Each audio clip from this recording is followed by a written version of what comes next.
कैसे होगी, जैसे हमने कल पढ़ा था कि आपका एक जर्नल ऑफर होता है, एडवर्टीजमेंट में ऐसे पढ़ा था। तो उसके लिए एक बहुत फेमस केस हुआ था, कार्बोलिक स्मोक बॉल कंपनी। वो इंपॉर्टेंट नहीं है नेम आपके लिए, खाली आप सुनते रहिए, आपको समझ आती रहेंगी चीजें केस के थ्रू। तो इसमें कंपनी एक एडवर्टीजमेंट देती है कि जो भी हमारी ये गोली खाएगा इसको इन्फ्लुएंजा नहीं होगा, बेसिकली जुकाम बुखार आपको नहीं होगा। ठीक है। तो अब ये जर्नल ऑफर देती है और कंपनी इसके लिए कुछ मनी डिपॉजिट करा देती है as a security bank account में। उसके बाद क्या होता है, एक औरत उनकी दवाई लेती है, एक लेडी, और लेडी दवाई लेने के बाद उसको इन्फ्लुएंजा हो जाता है दवाई लेने के बावजूद भी। तो अब वो सूट फाइल करती है कोर्ट में कि मुझे तो इनकी दवाई लेने के बाद भी इन्फ्लुएंजा हो गया, अब मैं क्या, मुझे कंपनसेशन दिया जाए। तो कंपनी बोलती है कि हमारी तो कोई ऐसी इंटेंशन ही नहीं थी ऐसे देने की, और पहली बात कि हमारे इसके साथ कोई, हमने इसे ऑफर ही नहीं दिया, हम सीरियस नहीं थे। तो कोर्ट ने कहा नहीं, आप सीरियस थे तभी आपने डिपॉजिट कराया, और एक्सेप्टेंस जरूरी नहीं है कि लेडी आपको कम्युनिकेट करे, आपको बताए कि हाँ उसने मतलब आपकी दवाई परचेज करी और ये सब। ठीक है, उसके पास बिल होगा, जो भी होगा, उसने जो भी प्रूफ दिए होंगे कोर्ट में वो वैलिड है, एंड आपको ये देना पड़ेगा। तो जो when communication is not necessary, तो जर्नल ऑफर में आपको कम्युनिकेशन नहीं देनी होती, कुछ टर्म्स एंड कंडीशंस होती हैं, आपने टर्म्स एंड कंडीशन सेटिस्फाई कर दी उस चीज के लिए, तो आप उसके लिए एलिजिबल हो कि आपको जैसे फॉर एग्जांपल एक प्रोडक्ट निकालते हैं कि आप ये नंबर्स आपके पास आ गए तो आपको ये प्राइस मिलेगा।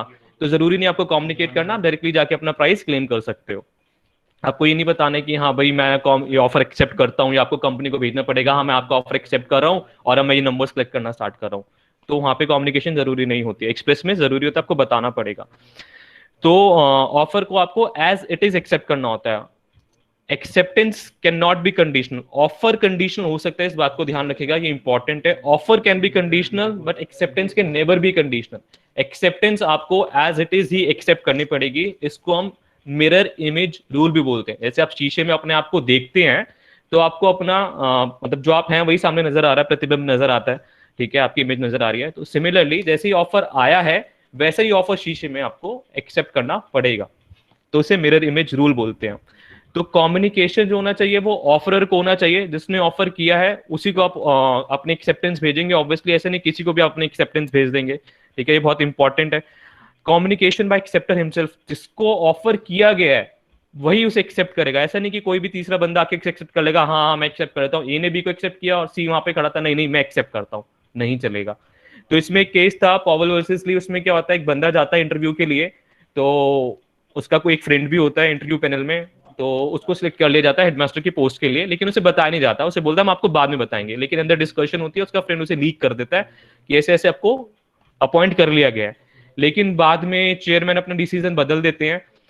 तो अब उसके एक्सेप्ट मतलब कम्युनिकेशन हो गया एक तरह से, ये उसने सोचा कि जिसने जो इंटरव्यू था, जिसने अपीयर हुआ था जो इंटरव्यू के लिए, तो अब उसे लगा कि वो तो क्या एक्सेप्टेंस हो गई उसकी।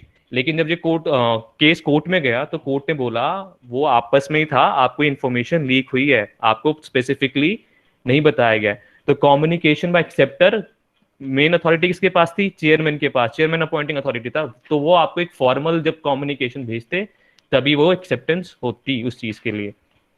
अच्छा, तो अब इसमें था ये हमने एक्सेप्टेंस कर लिया। एक्सेप्टेंस के और छोटे छोटे रूल्स हैं तो देख लेते हैं एक बारी, इंपॉर्टेंट वैसे नहीं है कि वैसे बताया कि एब्सोल्यूट होना चाहिए और अनकंडीशनल होना चाहिए। जैसे ऑफर बताया था ना कि आपको ऑफर आपने बार्गेनिंग कर रहे हो, जैसे कि आपने अपना एक और ऑफर दे दिया तो वो क्या होगा, कंडीशनल हो गया, जिसे हम काउंटर ऑफर भी बोल रहे थे। ठीक है, तो वहां पे क्या किया आपने, ओरिजिनल ऑफर कैंसिल हो गया, आपने आपने आपने खुद का ऑफर दे दिया, तो वो ऑफर अब आपकी तरफ से गया है। ठीक है, तो इसीलिए अगर आपको ऑफर एक्सेप्ट करना है तो that must be unconditional. Offer can be conditional, acceptance can not B conditional, ये चीज ध्यान में रखनी है। Must be given with in a prescribe time, अगर कोई टाइम बताया गया है तो आप प्रिस्क्राइब टाइम के अंदर देंगे। कोई मोड बताया गया है कि आपको लेटर के थ्रू ही बताना है, यस के थ्रू बताना है, तो आपको उसके थ्रू बताना है। कोई प्रिस्क्राइब टाइम नहीं बताया गया तो रीजनेबल टाइम होता है। अब रीजनेबल टाइम क्या होता है, वो कोर्ट डिसाइड करेगा कि रीजनेबल टाइम क्या होता है। किसी कॉन्ट्रैक्ट के लिए 2 महीने भी हो सकता है। पेरिशेबल गुड्स, जो बहुत जल्दी खराब होने वाले गुड्स हैं, उनके लिए कम होगा रीजनेबल टाइम। तो डिपेंड करेगा कि हम क्या बेच रहे हैं, क्या खरीद रहे हैं।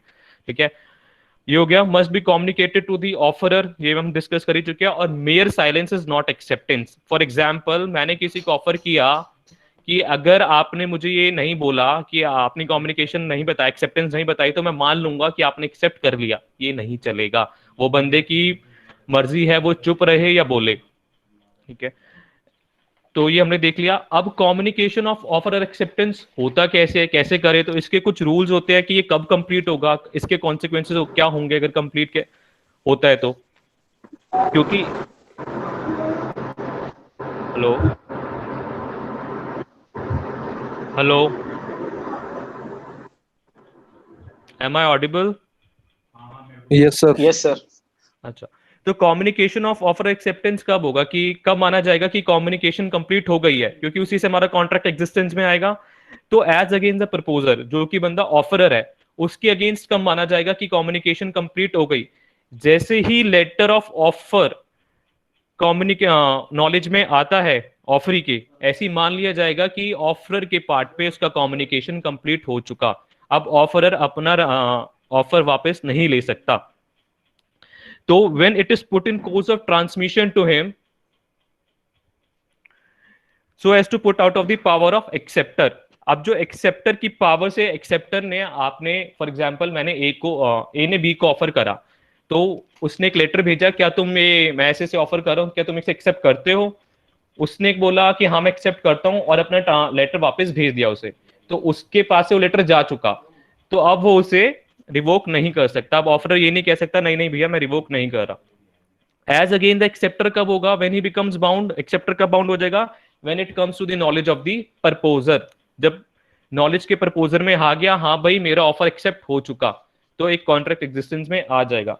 तो basically completion by contract of post देखते हैं हम, दो रूल्स होते हैं, और एक कंप्लीशन बाय टेलीफोन देखते हैं, टेलीक्स देखते हैं। ठीक है, तो completion by contract of post में कब होगा, कॉन्ट्रैक्ट किस दिन, डेट किस दिन मानी जाएगी? क्योंकि जैसे हमने पढ़ा था लिमिटेशन होता है आपको कब अपना कॉन्ट्रैक्ट कितने टाइम के अंदर सूट फाइल करना है। तो कॉन्ट्रैक्ट जिस दिन एग्जिस्टेंस में आया उसी के बाद ही हम देखेंगे कि आपका कॉन्ट्रैक्ट कब एग्जिस्टेंस में आया। तो completion of contract arises on the date when the letter is accepted, letter of acceptance is posted, sorry. तो जब आपने लेटर ऑफ एक्सेप्टेंस अपना पोस्ट कर दिया, उस दिन से हम मानते हैं कि कॉन्ट्रैक्ट अराइज हो गया है, लीगल ऑब्लिगेशंस आ गई हैं। प्लेस ऑफ कॉन्ट्रैक्ट क्या होगा उस केस में आपका, यहां से हमने लेटर पोस्ट किया। ये क्यों इंपॉर्टेंट है हमारे लिए? ये इसलिए इंपॉर्टेंट है क्योंकि वही प्लेस, उसी कोर्ट की जुरिडिक्शन होगी जिस प्लेस पे कॉन्ट्रैक्ट कंक्लूड हुआ है, फॉर्मेशन हुई है कॉन्ट्रैक्ट की। तो from where the letter is posted that will be the place of contract. यानी कि ए ने बी को ऑफर किया, बी ने यहां से अपना लेटर भेजा, बी मान लीजिए बैठा है मुंबई में और हम बैठे हैं दिल्ली में, तो दिल्ली से प्लेस ऑफ कॉन्ट्रैक्ट इस केस में क्या होगा, सॉरी इस केस में क्या होगा, मुंबई होगा। तो इस केस में कौन ज्यादा पावरफुल लगता है आपको? ऑब्वियसली एक्सेप्टर ज्यादा पावरफुल है, वो डिसाइड कर रहा है कि कॉन्ट्रैक्ट कब कंक्लूड हो जाएगा, क्योंकि एक बार ऑफरर का निकल गया, उसकी नॉलेज में आ गया, वो बाउंड है, मतलब मेंटली बाउंड हो जाता है। तो ये पोस्टर रूल जो डेवलप हुआ था एडम वर्सेस लिंडसेल में हुआ था, नॉट इंपॉर्टेंट।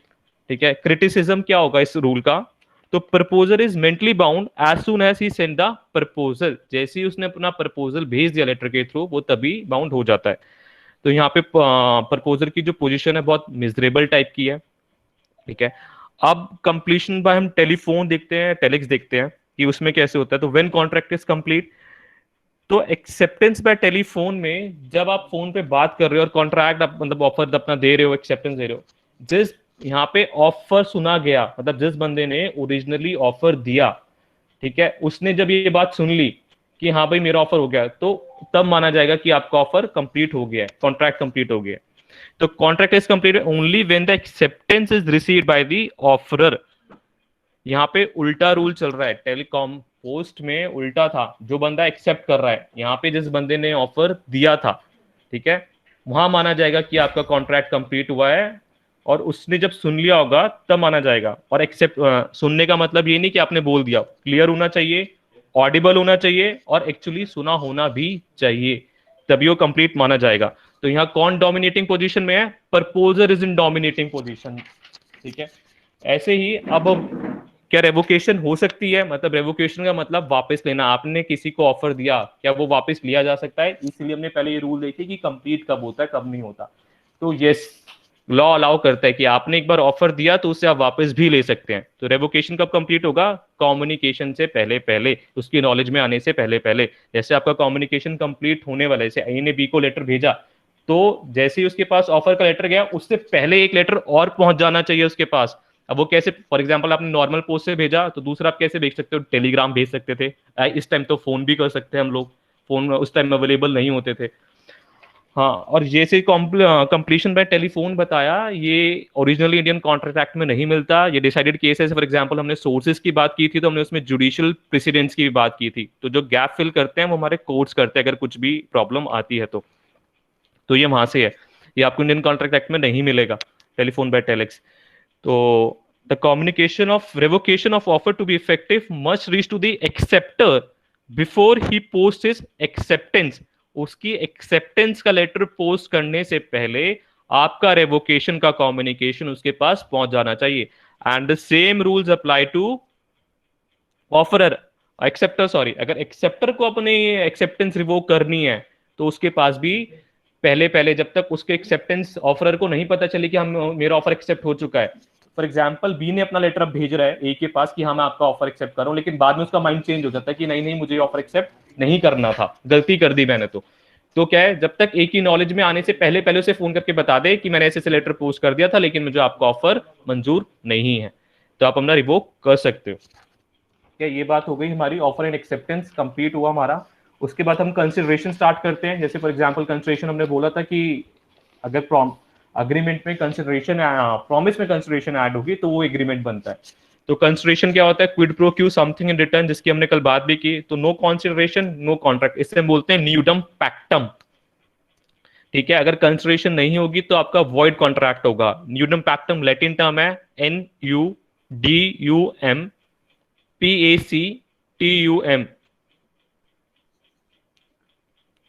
ठीक है, तो कंसिडरेशन क्या प्राइस ही होना चाहिए, सबसे दिमाग में बात उठती है क्या पैसा ही होना चाहिए कंसिडरेशन? नहीं, इंडियन कॉन्ट्रैक्ट एक्ट में सर्विसेज कुछ भी हो सकती है कंसिडरेशन, ठीक है। लेकिन सेल्स ऑफ गुड एक्ट में आपका स्पेसिफिकली बता दिया गया है। एक और एक्ट है आपका सेल्स ऑफ गुड एक्ट, उसमें प्राइस होगी, वहां पे स्पेसिफिकली मेंशन कर दिया है। लेकिन यहाँ पे आपका प्राइस के अलावा भी कंसिडरेशन कुछ भी हो सकती है, वो हम आगे देख लेंगे एग्जाम्पल्स के थ्रू, आपको और समझ आ जाएगा। तो contract act it can be anything. तो when a party to an agreement promise to do something, he must get something in return। तो ऑब्वियसली, जब मैंने आपको बताया था इन्फोर्सिबिलिटी, कोर्ट कैसे चेक करेगा कि लीगल इंटेंशन है नहीं है। अब मैं किसी के लिए कुछ फ्री काम कर रहा हूं, मैं क्यों करूंगा, मतलब ऑब्वियसली मटेरियलिस्टिक वर्ल्ड है पूरा, ठीक है, तो इसमें कोई किसी के लिए कुछ फ्री काम नहीं करता, ऑब्वियसली उसे कुछ ना कुछ मिल रहा होगा। तो कोर्ट कैसे इंटेंशन करेगा कि इनकी लीगल ऑब्लिगेशन, कैसे डिसाइड करेगा कि इनकी इंटेंशन थी लीगल ऑब्लिगेशन क्रिएट करनी, वो डिसाइड कैसे होगी, वहां पे कंसिडरेशन भी एक इंपॉर्टेंट रोल प्ले करता है कि कंसिडरेशन थी कि नहीं।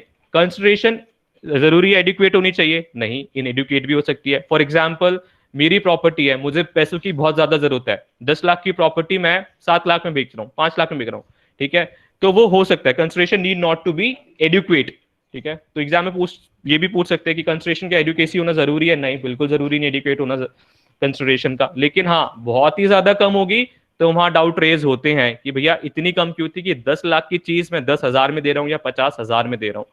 तो ये चीजें इफेक्ट करती हैं कॉन्ट्रैक्ट को, और इसी के थ्रू मतलब कॉन्ट्रैक्ट अपने प्रिजम्पशंस ड्रॉ करता है कोर्ट। तो ये सारी चीजें देखने को होती हैं।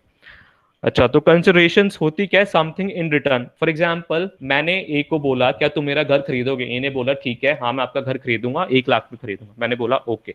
तो मेरे लिए कंसिडरेशन क्या है, 1 लाख रुपए जो मुझे बी से मिलने वाले हैं, और बी के लिए कंसिडरेशन क्या है, जो कि उसे घर मुझसे मिलने वाला है। तो समथिंग कुछ रिटर्न, मतलब रिटर्न में मिल रहा है दोनों को, कोई प्रो क्यों हो रहा है, समथिंग इन रिटर्न, दोनों को कुछ ना कुछ मिल रहा है, दैट इज कॉल्ड कंसिडरेशन। तो कंसिडरेशन की नीड क्यों आई, मतलब रखा ही क्यों हमने कंसिडरेशन, एक इंपॉर्टेंट फैक्टर, क्वेश्चन ये राइज होता है माइंड में। तो जो ग्रेटिट्यूअस, मतलब जो फ्री एक्ट होते हैं या वॉलंटरी एक्ट जिन्हें हम बोलते हैं, वो रैशनल और विदाउट ड्यू डिलिबरेशन, आपने किसी के लिए कुछ करना है, अब फॉर एग्जांपल आपको कोई फ्री में कुछ करने के लिए बोले, तो आप ठीक है यार, आप उतने एफर्ट्स नहीं लगाओगे, ठीक है यार फटाफट कर देते हैं, कौन सा इस चीज के लिए हमें पैसे मिलने वाले हैं। लेकिन फॉर एग्जाम्पल यहाँ कुछ मॉनिटरी फैक्टर्स इन्वॉल्व होते हैं, तो वहां पे आप, ह्यूमन टेंडेंसी है, आप थोड़ा कॉशियस होकर चलोगे। फॉर एग्जाम्पल, आप कुछ चीज लेने जाते हो तो पैसे देते हो ना, तो देख के लेते हो, भैया फटा तो नहीं हुआ, फटा अगर हुआ तो वापस कर देंगे, अगर कपड़ा कोई आप खरीद रहे हो तो, या फिर चीज कोई आपने कोई, फॉर एग्जाम्पल कोई वॉशिंग मशीन लेने जा रहे हो या रेफ्रिजरेटर लेने जा रहे हो, भैया डिफेक्टिव हुआ तो हम वापस करेंगे इसको। तो सीरियसनेस होती है, क्यों, क्योंकि वहाँ पैसा इन्वॉल्व हो रहा है, आपका कंसिडरेशन आप दे रहे हो उस चीज के लिए। अगर वही चीज आपको फ्री में बोले कि आपको फ्री फटाफट उठा के ले आओगे, नहीं देखोगे कि उठा के ले चलो भैया, इससे पहले वो मना करें। ठीक है, तो ये हमारा कंसिडरेशन का है। तो मस्ट मूव, कंसिडरेशन का एक रूल है, must move at the desire of promisor. ठीक है, प्रोमिसर की डिजायर पे कंसिडरेशन मूव होनी चाहिए। अब इसको हम एग्जांपल से समझते हैं कि कैसे होता है must move at the desire of promisor. तो एक केस हुआ, उसमें डिस्ट्रिक्ट कलेक्टर बोलता है किसी कॉन्ट्रैक्टर को कि आप यहाँ पे ना मार्केट डेवलप कर दो। तीसरा बंदा चला गया कि ना मैं यहाँ पे शॉप खरीदनी, आप मार्केट डेवलप कर रहे हो, मैं यहाँ पे शॉप खरीदूंगा और जितने भी मेरे आर्टिकल सेल होंगे ना उन पे मैं आपको कमीशन दूंगा। तो कॉन्ट्रैक्टर खुश हो गया, चलो भाई, मतलब एक तो गवर्नमेंट से मुझे पैसा तो मिलेगा ही मिलेगा, कॉन्ट्रैक्टर और 10% मुझे दे रहा है कि जितना भी वो सेल करेगा। तो बहुत खुश हो गया कॉन्ट्रैक्टर तो। लेकिन बाद में जब दुकान मिल गई बन बना के, मतलब सी को दुकान मिल गई, तो सी ने नहीं दिया पैसा। कॉन्ट्रैक्टर बहुत नाराज हुआ, इसने तो मुझसे प्रॉमिस किया था। अब वो कोर्ट चला गया। अब कोर्ट गया तो अब सी बोला कि इनके और मेरे बीच तो कॉन्ट्रैक्ट था ही नहीं, must move at the desire of promisor, इन्होंने मेरे कहने से मार्केट थोड़ा डेवलप करी है, मार्केट इन्होंने बनाई है कलेक्टर के कहने से। कोर्ट ने कहा बिल्कुल ठीक बात है, ये तो मार्केट जो बनाई कॉन्ट्रैक्टर ने वो किसके कहने पे बनाई, वो कलेक्टर के कहने पे बनाई। Promisor must move at the desire of promisor, collector की डिजायर पे बनाई। ठीक है, ना कि सी की डिजायर पे बनाई। ठीक है, तो must move from the desire of promisor, इसका मतलब ये होता है। आई होप एग्जाम्पल के थ्रू आपको ये समझ आया होगा। ठीक है, लेकिन कुछ केसेस होते हैं कि यहाँ पे अपने प्रोमिसरी एस्टॉपल का केस लगता है। एस्टॉपल बेसिकली होता है कि आपने किसी चीज को एक बार बोल दिया तो बाद में आप डिनाई नहीं कर सकते, अपनी बात से आप नहीं मुकर सकते।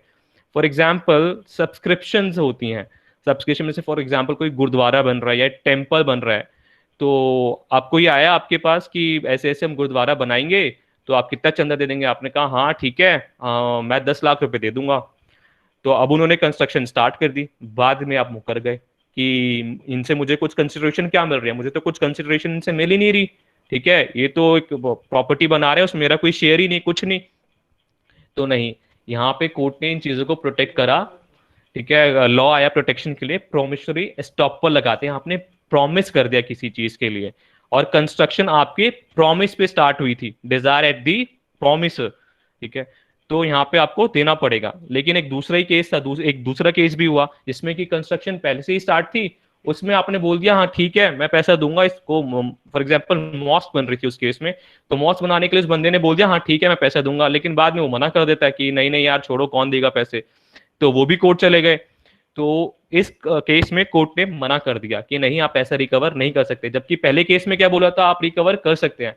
अब इन दोनों केसेस में डिफरेंस क्या हुआ, यहाँ पे जो कंस्ट्रक्शन स्टार्ट हुई पहले केस में वो आपके प्रॉमिस पे स्टार्ट हुई, eight the desire of promiser. लेकिन यहाँ दूसरे केस में कंस्ट्रक्शन ऑलरेडी स्टार्टेड।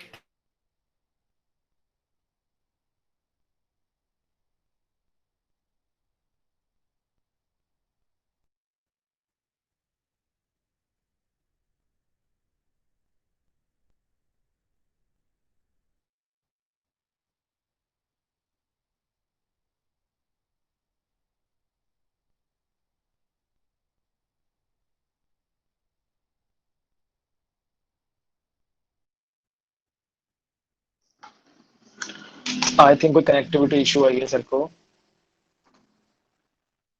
कोई नहीं, वेट, कांटेक्ट करते हैं।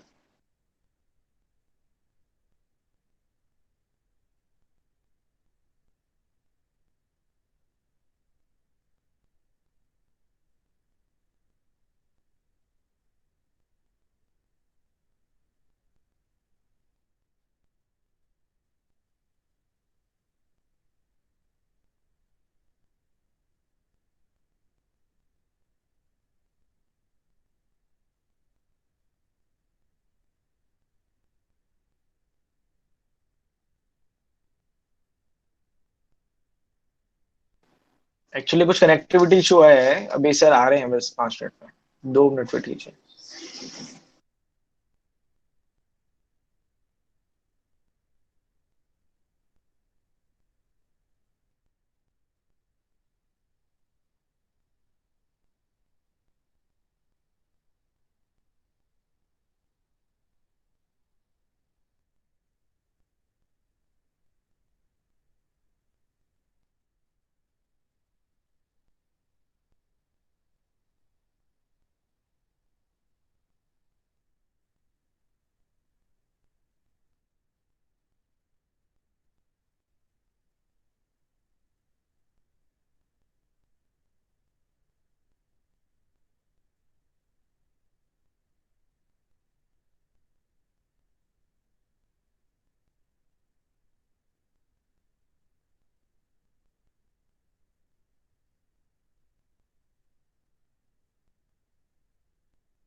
Sir is about to come. Just wait for few minutes. Actually कुछ वाईफाई इशू आ गया सर के वहाँ पे, तो सर कनेक्ट ही कर रहे हैं दोबारा.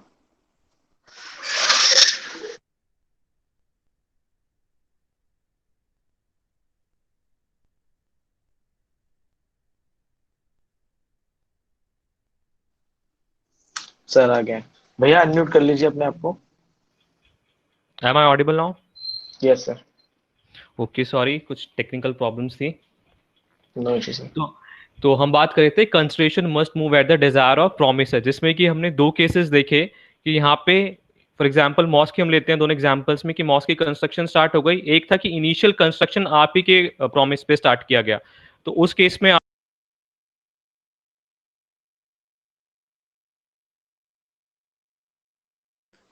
सर आप म्यूट हो गए, अनम्यूट कर लेना आप. सॉरी. तो दो केसेस देखे अपने बेसिकली. सेकंड केस में क्या था कि आप सब्सक्रिप्शन करा था लेकिन कंस्ट्रक्शन ऑलरेडी स्टार्टेड थी, तो उस केस में आपको फोर्स नहीं किया जा सकता कि आप पैसा पे कीजिए. ठीक है. तो consideration can move from the promisee और फ्रॉम एनी अदर पर्सन. तो क्या था, eight the desire of promisor promisee कोई एक्ट करेगा या कोई अदर पर्सन भी उसके बिहाफ पे एक्ट कर सकता है, मतलब अदर पर्सन भी कंसिडरेशन पे कर सकता है. तो इसके लिए भी समझने के लिए हमारे पास एक केस था जिसमें क्या हुआ, एक मदर ने अपनी डॉटर को कुछ प्रॉपर्टी दी और बोला कि इसमें से मतलब आप जो भी प्रॉपर्टी का मैं आपको दे तो रही हूं, लेकिन आपको कुछ एक एन्यूटी मतलब एनुअल अमाउंट अपने अंकल को देना पड़ेगा, यानी कि अपने मामा जी को आपको देना पड़ेगा. डॉटर ने कहा ठीक है. डॉटर एक सेपरेट एग्रीमेंट करती है अपने मामा जी के साथ कि आपको मैं एक एन्यूटी पे करूंगी, हर साल इतना अमाउंट आपको पे करूंगी. कुछ टाइम बाद डॉटर के मन में लालच आ गया. डॉटर ने मना कर दिया कि इनसे मुझे कोई कंसिडरेशन तो मिल ही नहीं रही, मामा जी से कंसिडरेशन मुझे किससे मिली, मेरी मदर से. मामा जी तो मुझे कुछ दे ही नहीं रहे, क्विड प्रो क्यों कुछ हो ही नहीं रहा समथिंग इन रिटर्न, तो मैं क्यों इन्हें पे करूं एक एनुअल अमाउंट. तो कोर्ट ने कहा नहीं, consideration can move from promisee और फ्रॉम एनी अदर पर्सन. तो यहाँ पे any other person that is mother, mother से कंसिडरेशन आपको मिल चुकी है तो आपको पे करना पड़ेगा. ठीक है. ये केस हुआ. तो ये बेसिकली केसेस के नाम नहीं बता रहा हूं मैं कि इंपॉर्टेंट है नहीं केसेस. तो consideration must be lawful consideration, कल भी हमने देखा था कि उसकी कुछ वैल्यू होनी चाहिए लॉस क्या इसमें, और इमोरल नहीं होनी चाहिए, अनलॉफुल नहीं होनी चाहिए. इसमें हमने ड्रग्स वाला एग्जांपल लिया था कि 10,000 रुपए दे रहा हूं और उधर से मुझे ड्रग्स नहीं मिल रही हैं. ठीक है. और must be real and not illusionary. For example illusionary नहीं होनी चाहिए. फॉर एग्जाम्पल ए बी के साथ कॉन्ट्रैक्ट करता है कि तुम मुझे 10 करोड़ रुपए दो, मैं तुम्हारी डेड वाइफ के अंदर दोबारा से, जो कि डेड हो चुकी है, मर चुकी है, दोबारा से जिंदा कर दूंगा उसे. तो यहाँ पे क्या एक इल्यूजनरी है, सबको पता है एक बार डेथ हो गई कोई वापस नहीं आता. तो it must be real and not illusionary. या फिर कोई एग्जाम्पल, कोई किसी लड़की को प्रपोज करता है that I will bring stars for you, तुम मुझसे शादी कर लो, नहीं चलेगा. ठीक है. तो ऐसे झांसों में ना आए. उसके बाद हमने पढ़ा consideration need not to be adequate. Consideration adequate नहीं होनी चाहिए, लेकिन हाँ बहुत कम होगी तो डाउट रेज जरूर होंगे. ठीक है. वो बात की बात है. ठीक है. कंसिडरेशन क्या अभी की होनी चाहिए, अभी प्रेजेंट होनी. कंसिडरेशन भी तीन टाइप की होती है बेसिकली, पास्ट भी हो सकती है, प्रेजेंट भी हो सकती है, फ्यूचर भी हो सकती है. अब पास्ट क्या हुआ कि किसी को आपका वॉलेट मिला, आपका वॉलेट गिर गया था और वो वॉलेट लेके आपका आया और आपको दे गया. उसने आपसे कुछ नहीं बोला, आपने खुश होकर कहा कि यार मैं तुझे ना, तू मेरा वॉलेट लेके आया, इसमें बहुत इंपॉर्टेंट डॉक्यूमेंट्स थे मेरे, और मैं तुझे ना 5,000 रुपए दूंगा. तो अब वो बंदा एक्ट कर चुका है, उसकी तरफ से कंसिडरेशन पास्ट में ऑलरेडी आ चुकी है, अब आप फ्यूचर में आप बाउंड हो चुके हो, अब आपको पे करना पड़ेगा. ठीक है. आप ये नहीं बोल सकते कि कंसिडरेशन नहीं है, तो it can be past also. ठीक है. प्रेजेंट कि हम सामान ले रहे हैं, अभी प्रेजेंटली आपने दुकान पे पैसे दिए, सामान ले लिया, that is present consideration.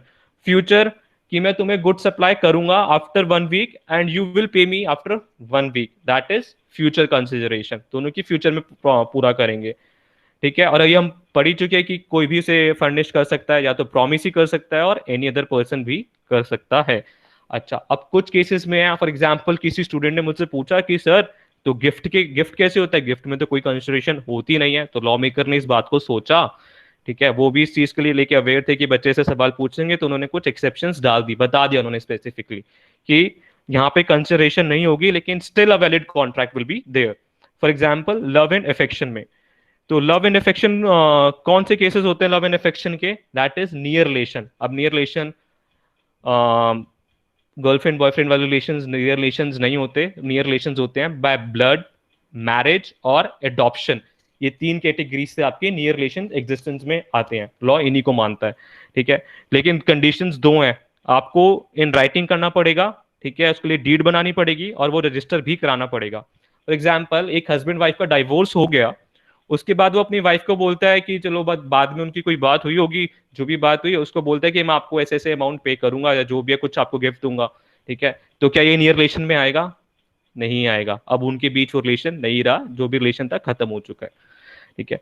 Pass consideration, मैंने बताया कि पास वॉलेंट्री सर्विस थी। फॉर एग्जाम्पल, जैसे मैंने अभी आपको पढ़ा रहा हूँ, आपको लगा कि सर ने चलो ठीक ठाक ही पढ़ाया है, तो सर को हम कोई गिफ्ट दे देते हैं, और आपने मुझे आके बोला कि सर हम आपको कुछ देना चाहते हैं, और मैं भी कहता हूँ हाँ हाँ यार दे दो, बिल्कुल, तो वेलकम। उसके बाद आप नहीं देते तो मैं आपको सू कर सकता हूँ, इसको सीरियसली मत लेना, भूल जाना सुन के, ठीक है। तो पास वॉलेंट्री सर्विसेज के लिए भी आप कंसिडरेशन दे सकते हो, कॉन्ट्रैक्ट हो सकता है आपका। तो टाइम बार डेट, कल हमने पढ़ा था कि लिमिटेशन होता है, टाइम अनइनफोर्सेबल कॉन्ट्रैक्ट बेसिकली देखा था। अगर टाइम बाद डेट हो चुका है तो उसके लिए एक रेमेडी होती है कि उस बंदे के साथ आप एक रिटर्न अग्रीमेंट साइन कर लो दोबारा से, और सिग्नेचर होने चाहिए। अगर वो एक एग्रीमेंट आ जाए तो ऑल्दो कंसिडरेशन नहीं है, अब उसमें आपकी तरफ से कुछ नहीं मिल रहा, आपने उसे पैसे रिकवर करने थे पहले, जो कि अब राइट आपका जा चुका है लिमिटेशन एक्ट के हिसाब से, लीगली आप नहीं ले सकते उससे। लेकिन आप अगर उसने एग्रीमेंट साइन कर लिया, अब प्रेजेंट कॉन्ट्रैक्ट में कोई कंसिडरेशन नहीं मिल रही, लेकिन वो पास कंसिडरेशन काम कर जाएगी आपकी टाइम बाद डेट के लिए। गिफ्ट, ऑलरेडी मैंने आपको बताया कि गिफ्ट में आपको कोई कंसिडरेशन नहीं होता। सेक्शन है टीपीए में जो इसको डील करते हैं, ट्रांसफर ऑफ प्रॉपर्टी एक्ट है हमारा, जिसमें कि वहां पे भी बेसिकली आपको डीड वगैरह बनानी पड़ती है, ठीक है। Creation of agency, it is always advisable to have a return contract, कुछ क्योंकि कॉन्ट्रैक्ट ऑरल और रिटर्न दोनों होते हैं, लेकिन यहाँ पे बहुत ज्यादा सीरियस नेचर के होते हैं, प्रॉपर्टी रिलेटेड कुछ भी हो गया ना, वैल्यूएबल चीजें, तो हाँ बोला जाता है कि रिटर्न करो, क्योंकि एक कहावत होती है, मुझे नहीं पता नॉर्थ इंडिया से जितने भी लोग होंगे तो शायद सुनाओ कि लिखतम के आगे, मतलब रिटर्न के आगे ना बख्तम, यानी कि बोलने की नहीं चलती। कोर्ट भी ज्यादा जो एविडेंस एक्ट में जो वैल्यू देता है वो किसको देता है? रिटर्न को देता है। एंड मोस्टली जो केसेस हम पढ़ते हैं ना, फॉरेन केसेस पढ़ते हैं, क्यों पढ़ते हैं? क्योंकि वहां लोग लिख के करते हैं, ठीक है। लेकिन इंडिया में लोग भोले भाले होते हैं, तो बोल के भी कर लेते हैं, लेकिन जनरली नहीं करना चाहिए। और आजकल डिस्प्यूट्स भी इसलिए होते हैं क्योंकि बोल के पहले के लोग कर लिया करते थे। तो क्रिएशन ऑफ एजेंसी, अगर कुछ क्रिएशन ऑफ एजेंसी हुई है तो वहां पे भी हमें कोई कंसिडरेशन नहीं होनी चाहिए। एजेंट के थ्रू जो हम करते हैं, एजेंसी हमारे सब्जेक्ट पे नहीं है, खाली इतना ध्यान रखिए क्रिएशन ऑफ एजेंसी में भी नहीं होती। और डोनेशन का एग्जाम्पल हमने पहले देख लिए हैं, वहां पे भी आपको कंसिडरेशन नहीं मिल रही है, लेकिन आपने प्रॉमिस कर दिया कि हाँ मैं पे करूंगा, तो आपको देना पड़ेगा। तो यहाँ पे हमारा कंसिडरेशन कंप्लीट होता है।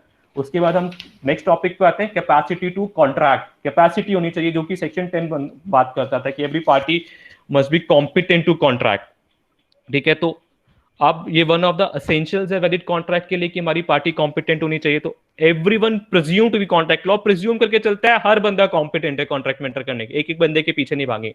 उन्होंने कुछ नेगेटिव कैटेगरी बता दी, हर एक बंदे को डिफाइन नहीं कर सकते थे, इसलिए कुछ नेगेटिव बताया कि इनके साथ मत करना, बाकी किसी के साथ भी कर लेना।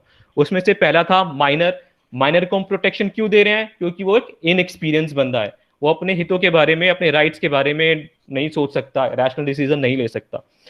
तो ये आपको कॉन्ट्रैक्ट एक्ट में नहीं मिलेगा, इंडियन कॉन्ट्रैक्ट एक्ट नहीं बताता इसके बारे में कि कहाँ पे है कहाँ नहीं है, ये एक डिसाइडेड केस है। और ये केस आप याद कर लेना, मैं पहला केस आपको बोल रहा हूँ, आप याद करना, मोहिरी बीबी वर्सेस धर्मोदास घोष, ठीक है। ये केस है, बहुत इंपॉर्टेंट लैंडमार्क केस है, ठीक है, जिसमें बोला गया था, प्रीवी काउंसिल ने बोला था।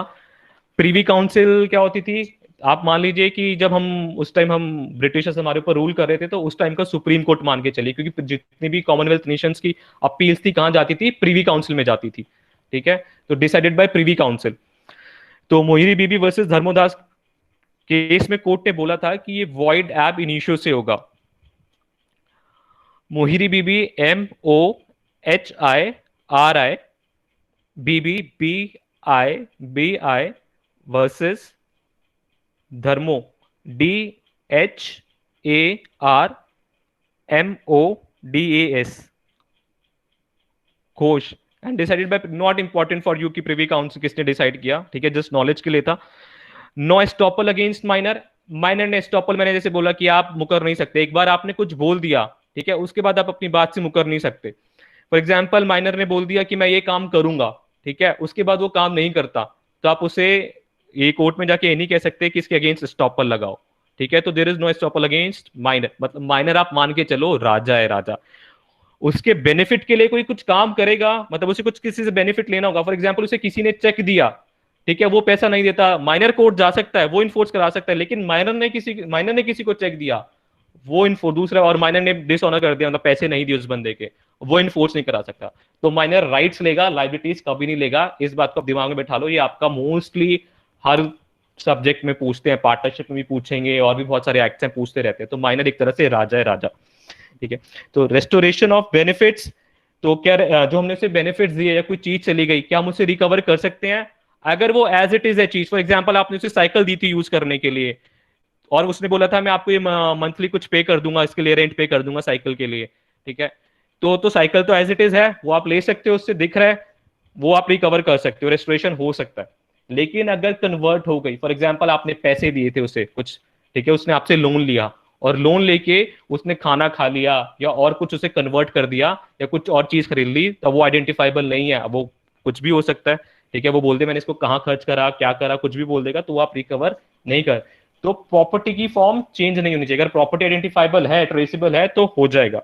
तो आइडेंटिटी लॉस्ट तो can not be recovered, if identity change can be recovered, ठीक।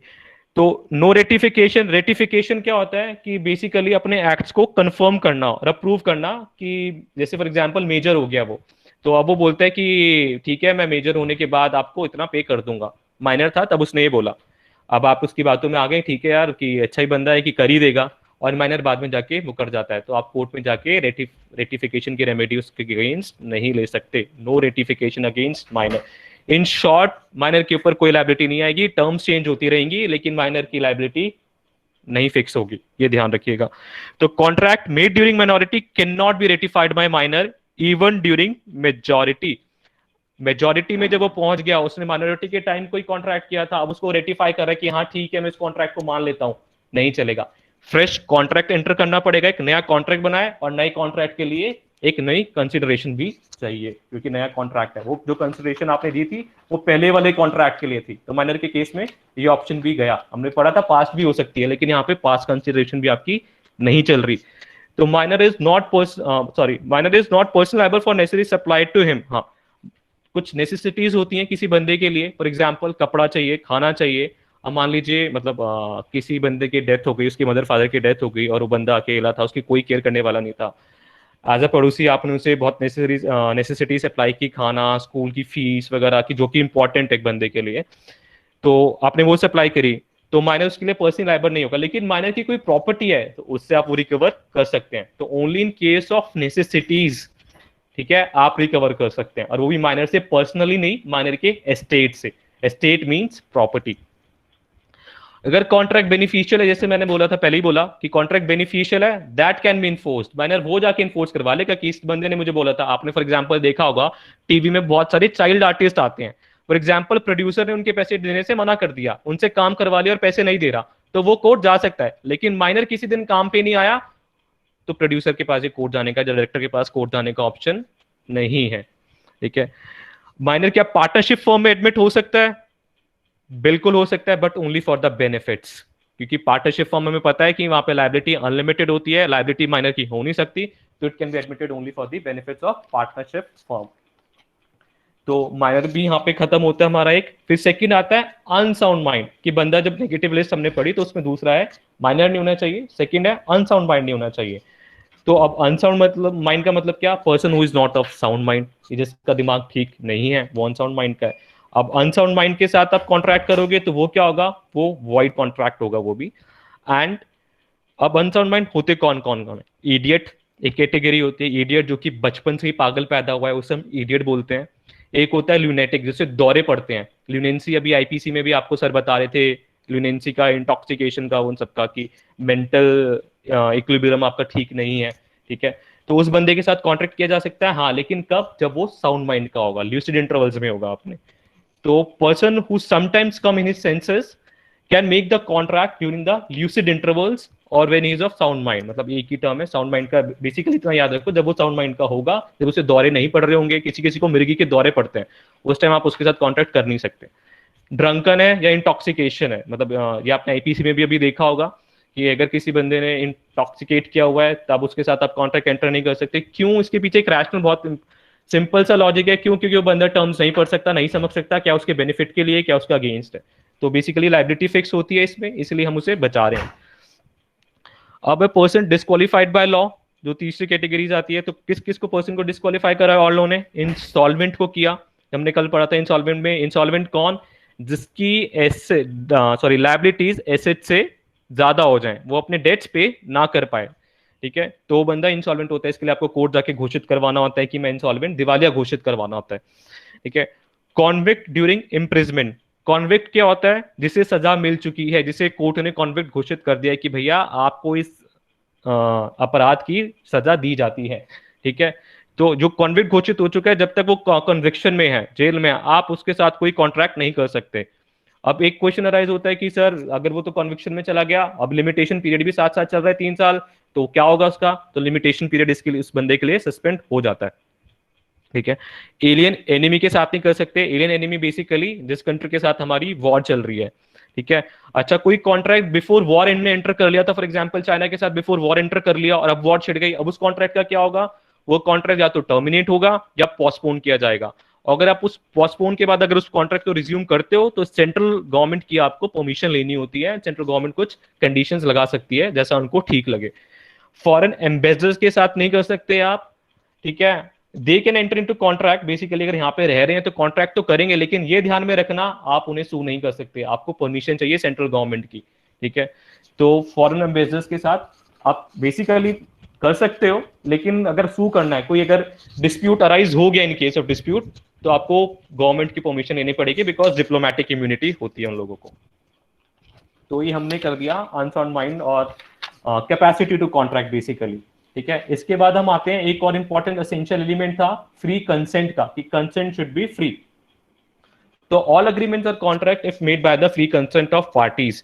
तो इसमें भी कोर्ट ने बताया, लॉ ने बताया सॉरी, कि कब कब पार्टी की कंसेंट फ्री नहीं मानी जाएगी।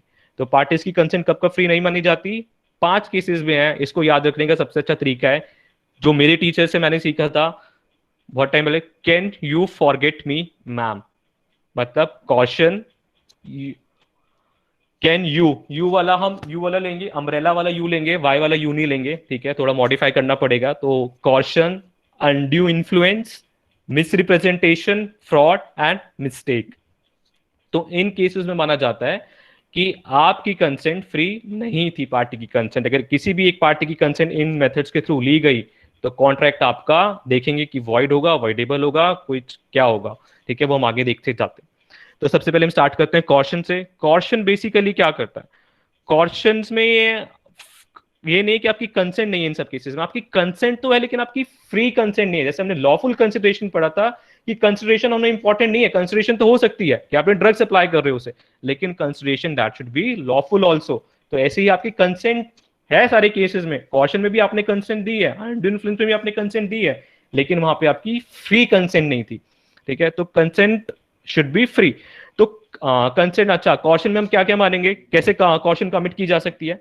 कमिटिंग, या तो आप कमिट कर रहे हो या थ्रेटनिंग टू कमिट, डरा रहे हो आप किसी बंदे को कि अगर तूने ये काम नहीं किया तो मैं तुझे मार दूंगा, जो कि एक्ट है फॉरबिडन बाय आईपीसी। आपसे आपका आईपीसी में सर पढ़ाएंगे, जैसे आपने बोल दिया किसी को अगर तुमने मेरे साथ कॉन्ट्रैक्ट एंटर नहीं करा ना अपनी प्रॉपर्टी बेचने का, तो मैं तेरे बेटे को किडनैप कर लूंगा, ठीक है। इंडियन मूवीज बहुत होती थी, बच्चे को उठा लेते थे, मनवाते थे, ठीक। तो ये सारी चीजें जो भी वहां पे किडनैपिंग हो सकती है, मर्डर हो सकता है, ग्रीवियस हर्ट हो सकता है, ठीक है, या कॉजिंग डैमेज टू प्रॉपर्टी, तेरे घर को आग लगा दूंगा, घर बेच दे नहीं तो तेरा घर जलाऊंगा, ठीक है। तो ये भी आपका कॉशन में ही आएगा कि आप किसी की प्रॉपर्टी को डैमेज कर रहे हो। अभी अभी थोड़ी देर पहले आपको सर ने बताया। सुसाइड और थ्रेट टू सुसाइड, ये आपका एग्जामिनेशन क्वेश्चन है, मतलब मैंने देखे थे कुछ क्वेश्चन, तो उसमें से एक क्वेश्चन था कि एक बंदा है अपनी वाइफ और बेटे को बोलता है कि ये सारी प्रॉपर्टी ना मेरे भाई के नाम कर दो नहीं तो मैं सुसाइड कर लूंगा, ठीक है। तो क्या ये कॉशन में आएगा? Yes, it is a case of caution. Committing और थ्रेट टू कमिट, ठीक है, वो उन्हें डरा के करवा रहा है और वो प्रॉपर्टी उसके भाई के नाम कर देते हैं। फॉर एग्जाम्पल, एक का भाई है और वो मतलब अपने देवर और चाचा के फेवर में प्रॉपर्टी उन्होंने ट्रांसफर कर दी, ठीक है। तो अब वो बाद में जाके उसको डीड को क्या करवा सकते हैं? कैंसिल करवा सकते हैं। क्यों? क्योंकि उनके फादर ने या उनके हस्बैंड ने उन्हें डराया था, ठीक है। Threat to file the suit for the false charges. अब फॉल्स चार्जेस पे फॉर एग्जांपल एक गर्ल है, इसको पर्सनली मत लेना प्लीज, ऐसा कुछ भी एग्जाम्पल के पर्पज से लेना। एक गर्ल है, एक बॉय को बोलती है कुछ भी कि तुम मुझे इतने पैसे दो या फिर ये प्रॉपर्टी मेरे नाम करो वरना मैं तुम्हारे अगेंस्ट रेप चार्जेस लगा दूंगी, ठीक है। तो फेक रेप चार्जेस आप लगाने की बात कर रहे हैं, तो वहां पे भी क्या है, एक कॉशन है, और कुछ बंदा वो डर के कर देता है, क्योंकि रेप के एग्जांपल में मैंने फीमेल इसीलिए लिया क्योंकि वो एक जेंडर स्पेसिफिक ऑफेंस है। रेप खाली फीमेल का हो सकता है, मेल का रेप नहीं हो सकता, ठीक है। तो वो आपको सर बताएंगे जब आपको पढ़ाएंगे आईपी से। तो threat to file the suit for the true charges, इसमें एक बात करना है, ट्रू चार्जेस, मुझे किसी से पैसे रिकवर करने थे और वो बंदा दे ही नहीं रहा है, तो मैं क्या करूंगा, सबसे पहले मैं लीगल नोटिस, लॉयर के पास जाऊंगा, लॉयर उसे लीगल नोटिस भेजेगा, या तो आप ऐसे ऐसे मेरे क्लाइंट के पैसे दे दो वरना हम आपके खिलाफ सूट फाइल करेंगे कोर्ट में। तो अगर आप थ्रेट दे रहे हो, वहां पे भी आप थ्रेट धमका ही रहे हो एक तरह से, ठीक है, मतलब पढ़े लिखे लहजे में आपने नोटिस भेज दिया, वो धमकाना ही है, ठीक है, लॉयर धमका ही रहा है। अब वो धमकाया तो है लेकिन वो क्या है, बिल्कुल ट्रू चार्जेस हैं, वो कॉशन में नहीं आएगा, तो ये बात ध्यान रखना। और हम यहाँ पे कॉशन यूज करते हैं, इंग्लिश जो इक्विवेलेंट टर्म है इसकी, जो इंग्लिश लॉ में यूज हुई है वो ड्यूरेस यूज हुई है। इसके बाद हमारा आता है, कॉशन के बाद आता है, हाँ सॉरी, बर्डन ऑफ प्रूफ इसमें किसके ऊपर रहेगा कि कौन जाके कोर्ट में प्रूफ करेगा कि कॉशन मेरे ऊपर एक्सरसाइज नहीं हुआ, obviously aggrieved party. Aggrieved party हम उसको बोलते हैं जिसको ग्रीवेंसेस हैं, ठीक है, जो कोर्ट को अप्रोच कर रही है, that is called aggrieved party. तो वो जाके कोर्ट में बर्डन ऑफ प्रूफ उसके पास होगा कि वो जाके प्रूफ करेगा कि मेरे ऊपर कॉशन एक्सरसाइज की गई थी। रिफंड ऑफ बेनिफिट करना पड़ेगा कि आपको कोई बेनिफिट मिल गया, फॉर एग्जाम्पल 10 लाख की प्रॉपर्टी उसने आपसे 1 लाख में ली थी, 1 लाख तो आपको दिया, क्या वो बेनिफिट रिफंड करना पड़ेगा? जी हाँ बिल्कुल, वो बेनिफिट आपको रिफंड करना पड़ेगा, कॉन्ट्रैक्ट कैंसिल हो रहा है आपका, तो ठीक है। तो कॉन्ट्रैक्ट वॉइडेबल है, यहाँ पे वॉइड नहीं है, कॉशन में ध्यान रखना, वॉइडेबल है, आपकी मर्जी है, चाहे तो आप 1 लाख रुपए लेके खुश बैठे रहो, छोड़ो यार, मतलब गुंडा आदमी है, मार वार देगा, दे दिया चला गया, जान छूट गई, चलो ठीक है। लेकिन कुछ होता है कि नहीं, हमने तो लॉ पढ़ लिया, कॉशन के अंदर था, हम तो जाके कैंसिल करवाएंगे इस कॉन्ट्रैक्ट को, हमारे पास ऑप्शन है, तो वहां पे कॉन्ट्रैक्ट क्या होगा, वॉइडेबल होगा, वॉइड नहीं होता। फिर दूसरा केस होता है अनड्यू इन्फ्लुएंस। इन्फ्लुएंस जैसे कि बता रहे हैं कि आप किसी को इन्फ्लुएंस कर रहे हो, ठीक है, तो यहाँ पे क्या होना चाहिए, रिलेशन बिटवीन पार्टीज, पार्टीज का रिलेशन ऐसा है कि एक पार्टी डोमिनेंट पोजीशन में है दूसरे की कंसेंट को ऑब्टेन करने के लिए। For example lawyer and client का एग्जाम्पल ही हम ले सकते हैं। अब ऑब्वियसली आप लॉयर के पास गए हो तो पढ़ा, मतलब कोई भी बंदा होता है, एक superior, Ram Jethmalani for example, अब तो चले गए वो, या कोई भी फेमस हरीश साल्वे के पास ही चले गए आप, ठीक है, इतने बड़े लॉयर हैं, और आप उनके पास जाते हो, जो आपको बोलेंगे आपको मानना पड़ेगा, ठीक है, आप उनसे बहस नहीं करोगे, नहीं सर ये सर वो सर, वो बताएंगे आपको क्या करना है, आप नहीं बताओगे उन्हें क्या करना है। तो वहां पे क्या है, एक अनड्यू इन्फ्लुएंस का केस होता है, ठीक। तो ये एग्जाम्पल हुआ भी था, बिरलाज आपने सुना होगा, प्रियंवदा बिरला की विल थी, जैसे कि उनके क्लाइंट ने उनसे दस्तखत ले लिए थे, वो कोर्ट में केस चल रहा है, पता नहीं डिसाइड हुआ नहीं हुआ, मैंने फॉलो नहीं करा, ठीक है। तो लॉयर ने क्या करा कि प्रियंवदा बिरला से, जैसे उनका फैमिली लॉयर होगा, उसने उनकी डीड पे साइन, मतलब एक पेन पेपर पे साइन करवा लिया और प्रॉपर्टी अपने नाम करवा ली, उनकी करोड़ों की प्रॉपर्टी नाम करवा ली। तो ऐसा आपको नहीं, ऐसा लॉयर नहीं बनना, ठीक है, एथिक्स के साथ करना जो भी करना। तो एग्जाम्पल देने के लिए था बस, बेसिकली भूल जाना एग्जाम्पल को। One party is in a position to dominate the will of the other and uses that position to obtain an unfair advantage. आपने अपनी पोजीशन का unfair advantage उठाया, ठीक है। फॉर एग्जाम्पल आपने वही 10 लाख वाली चीज उससे बोला कि नहीं नहीं मैं तो 5 लाख में खरीदूंगा, और वो सामने वाला बंदा आपको मना नहीं कर पाया, ठीक है, दैट इज अनड्यू इन्फ्लुएंस। तो वन पर्सन स्टैंड्स इन अ फिड्यूशियरी रिलेशनशिप, जैसे कि ट्रस्ट का जो रिलेशन, फिड्यूशियरी रिलेशनशिप होता है, यहाँ ट्रस्ट होता है बेसिकली, लॉयर एंड क्लाइंट, मतलब ऑब्वियसली अगर कोई लॉयर, फैमिली लॉयर है, कोई भी पेपर ला रहा है, इतने साल से विश्वास है, आप फटाफट साइन कर दोगे, यार क्या पढ़ना, ये कुछ गलत थोड़ा करेगा, हमारा फैमिली लॉयर है। तो फिड्यूशियरी ट्रस्ट का रिलेशनशिप था वहां पे। Spiritual master and devotee, for example इतने सारे बाबा घूम रहे हैं मार्केट में, ठीक है, किसी ने बोला कि भक्तजनों, मतलब बेटा आओ, और ये सब प्रॉपर्टी क्या करोगे, सब संसारिक मोह, और आपसे प्रॉपर्टी अपने नाम करवा ली, ठीक है, और जाके मान लो पापा आपके प्रॉपर्टी नाम कराए, और बाद में घर पे आके मम्मी ने डांटा पापा को, ये क्या करा है, हम कहाँ जाएंगे, तो पापा को अकल आई बाद में कि भाई ये तो गलत कराया मैं, तो अब क्या करूं, ठीक है। तो वहां पे बाबा जी के अगेंस्ट आप जा सकते हो, आपके पास ऑप्शन है कि बाबा जी ने क्या करा था, अनड्यू इन्फ्लुएंस एक्सरसाइज की थी। Doctor and patient, an number of example हो सकते हैं। डॉक्टर एंड पेशेंट का एग्जाम्पल हो सकता है कि कोई मरीज ऐसी कंडीशन में था, पेशेंट ऐसी कंडीशन में था कि वो अपने मेंटल इक्विलिब्रियम में नहीं था, ठीक है, उसकी कंडीशन ऐसी नहीं थी ड्यू टू कुछ भी हो सकता है कि ओल्ड एज में था या उसकी मेंटल कंडीशन ऐसी थी, और किसी डीड पे साइन करवा लिए अंडर इन्फ्लुएंस करवा के कि यहाँ साइन कर दो, मैं तो मतलब जैसे डॉक्टर के ऊपर फॉर एग्जांपल जैसे कुछ लोग नर्स रखते हैं अपनी केयर के लिए, मतलब अपने पेरेंट्स के लिए, और उस नर्स ने साइन करवा लिया आपके पेरेंट्स से कि आप इस पे साइन कर दो, ठीक है। तो an number of examples can be there. तो contract with a person in a mental distress, mental distress जैसे आपको मैंने बताया कि रीजन ऑफ एज की वजह से मेंटल डिस्ट्रेस हो सकता है, इलनेस की वजह से हो सकता है कि वो अपनी सर्विसेज के लिए डॉक्टर अनरीजनेबल फीस ले ले। फॉर एग्जाम्पल उसकी फीस बन रही है 10,000 और वो आपसे ले रहा है 1 लाख रुपए, तो that can also be the case of undue influence. तो बर्डन ऑफ प्रूफ किसके पास होगा? मोटा मोटा मान के चलो अग्रीड पार्टी के ऊपर ही होता है मोस्टली केसेस में, ठीक है। लेकिन 2 केसेस में ऐसे हैं कि यहाँ पे पार्टी के ऊपर नहीं होगा, जिसने अनड्यू इन्फ्लुएंस एक्सरसाइज करी उस बंदे को प्रूव करना पड़ेगा कि मैंने अनड्यू इन्फ्लुएंस एक्सरसाइज नहीं करी थी, ठीक है, और कंसेंट जो थी फ्री थी। वो कब है कि unreasonable transaction in a money lending case, पहली एक्सेप्शन ये है कि यहाँ पे एग्रीड पार्टी प्रूव नहीं करेगी, यहाँ पे दूसरा बंदा प्रूव करेगा कि जिसने अनड्यू इन्फ्लुएंस एक्सरसाइज करी है। अब unreasonable transaction of money lending case, किसी ने पैसे लिए, फॉर एग्जाम्पल 2 कंडीशन से हम इसे को लेके चलते हैं। अब फॉर एग्जाम्पल जैसे हम देख रहे हैं मार्केट की कंडीशन ऐसी है कि इजिली क्रेडिट नहीं मिल रहा, और वो बोल रहे हैं कि मैं आपको 10% पे दूंगा। आपने कहा ठीक है दे दो, अभी पैसे की जरूरत है, ठीक है, मरता क्या ना करता, और पैसे ले लिए। और बाद में आपके मन में लालच आया, आपने लॉ पढ़ रखा था, आपने बोला था बाद में तो मैं अनड्यू इन्फ्लुएंस में जाके फंसा दूंगा, ठीक है। तो बाद में कोर्ट गए और जाके देखा, देखो जी मार्केट रेट तो चल रहा था 5% और इसने मेरे से 10% ले लिया।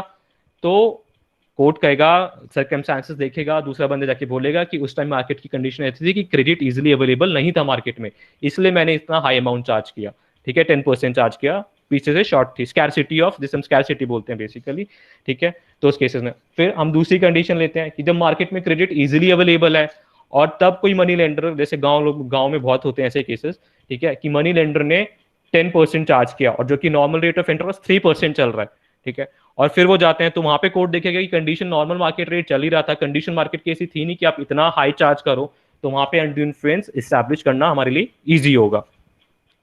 फिर सेकंड होता है पर्दा नशीन विमेन। पर्दा नशीन विमेन कौन होती है? जो कि आइसोलेशन में रहती है, जो कि मतलब बेसिकली नॉर्थ इंडिया में या फिर एक मुस्लिम कम्युनिटी में बुरका पहन के रखते हैं, ठीक है। अब बुरका पहनना ही खाली पर्दा नशीन विमेन नहीं हो गया, बेसिकली जो कि सेक्लूजन से, बरके से में घूंघट ऐसे बेसिकली मारते थे। तो वो क्या होता था पहले के जमाने में, पुराना लॉ है क्योंकि, लेकिन पढ़ना पड़ेगा, तो सेक्लूजन होता था कि वो बाहर आउटसाइड वर्ल्ड से डील नहीं करती थी, तो दैट इज कॉल्ड पर्दा नशीन विमेन, ठीक है। तो women who is secluded socially, that is called पर्दा नशीन विमेन। एंड अगर कोई विमेन, मान लो एक विमेन है फॉर एग्जांपल यहाँ पे अपने सिटीज, मेट्रोपॉलिटन सिटीज में लो, जॉब जा रही है या वो जा रही है और घर में वो घूंघट मार के रह रही है, क्या वो पर्दा नशीन विमेन है? वो पर्दा नशीन विमेन नहीं है, वो लोगों से डील कर रही है। या फॉर एग्जाम्पल कोई विमेन रेंट कलेक्ट कर रही है, ठीक है, अपने किराएदारों से रेंट मांगना या कुछ भी करना, दुकान पे जाना, मार्केट पे जाना, पूरा मॉडर्न, तो दैट इज नॉट अ पर्दा नशीन विमेन। अगर पर्दा नशीन, लेकिन रूरल एरियाज में अभी भी हैं ये सारी चीजें एग्जिस्ट करती हैं, ऐसा नहीं है कि बिल्कुल एग्जिस्ट नहीं करती, ठीक है। अगर पर्दा नशीन विमेन के साथ आपने कोई कॉन्ट्रैक्ट एंटर करा और उसने बोला कि आप, इन्होंने मेरे साथ अनड्यू इन्फ्लुएंस एक्सरसाइज किया था, तो जिस बंदे ने अनड्यू इन्फ्लुएंस एक्सरसाइज करा है वो जाके प्रूव करेगा कि नहीं, इन्होंने अपनी कंसेंट फ्रीली दी थी, जो भी कॉन्ट्रैक्ट की टर्म्स थी इन्हें बताई गई थी, इन्होंने समझी थी और अपनी फ्री कंसेंट दी थी। और कॉर्शन, अच्छा कॉर्शन और अनड्यू इन्फ्लुएंस में क्या फर्क हुआ, तो हम फर्क देख लेते हैं। वहां पे कॉर्शन में रिलेशन इमटेरियल था हम लोगों के लिए, लेकिन अनड्यू इन्फ्लुएंस में कुछ रिलेशन है पार्टीज के बीच में, हमने स्टार्टिंग में पढ़ा, चाहे वो क्लाइंट लॉयर का है या कैसे भी करके। वहां पे जो फोर्स यूज हुई थी वो फिजिकल नेचर की थी, वहां पे आप डरा रहे थे कि आपकी बॉडी को हर्ट कर दूंगा या आपकी प्रॉपर्टी को हर्ट कर दूंगा, तो फिजिकल नेचर की आप फोर्स यूज कर रहे थे। यहाँ पे आप कौन सा फोर्स यूज कर रहे हैं? मॉरल नेचर का, सोशल नेचर का आप बेसिकली फोर्स यूज कर रहे हैं, ठीक है। बेनिफिट रिसीव जो था वहां पे आपको रिफंड करना पड़ेगा, कॉशन के अंदर जो भी आपको बेनिफिट रिसीव हुआ, हमने बात की थी। यहाँ पे अनड्यू इन्फ्लुएंस के केस में डिस्क्रिशन है कोर्ट की, चाहे तो बोले आप वापस करो, चाहे तो ना वापस करो, कोर्ट बताएगा, ठीक है। वहां पे कॉशन में अट्रैक्ट्स क्रिमिनल लायबिलिटी, जिस बंदे ने करा कॉन्ट्रैक्ट तो आपका वॉइडेबल हुआ ही हुआ, वहां पे उन्होंने कॉन्ट्रैक्ट तो कैंसिल कर ही देगा कोर्ट, उसके बाद आपकी क्रिमिनल लायबिलिटी भी बनती है उसके अलावा, लेकिन यहाँ पे आपकी क्रिमिनल लायबिलिटी अनड्यू इन्फ्लुएंस के केस में नहीं बनती। तो ये हमने अभी तक 2 केसेस देख लिए कि कंसेंट में किन किन केसेस में फ्री नहीं होती।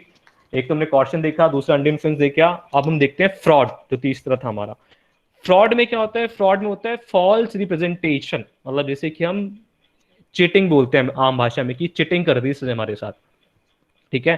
कि फॉल्स रिप्रेजेंटेशन, चिटिंग क्या करता है? आपको फॉल्स रिप्रेजेंटेशन ही तो देता है, जो चीज होती नहीं है वैसा दिखाना, ठीक है। फॉर एग्जाम्पल एक लड़का है और एक लड़की से डेट करने जाता है, उसे दिखाता है कि मैं तो बहुत रिच हूँ और वो हूँ और वो, ठीक है, ऐसे करके मैं तो बहुत बड़ा बिजनेसमैन हूँ। एंड प्रपोज करता है मैरिज के लिए and girls give consent to him कि okay I will marry you. तो अब उसने क्या करा, फॉल्स रिप्रेजेंटेशन, बाद में पता करा भैया वो तो कुछ भी नहीं था, ठीक है, वो छोड़ो अमीर तो क्या, उसके पास साइकिल भी नहीं थी, ठीक है।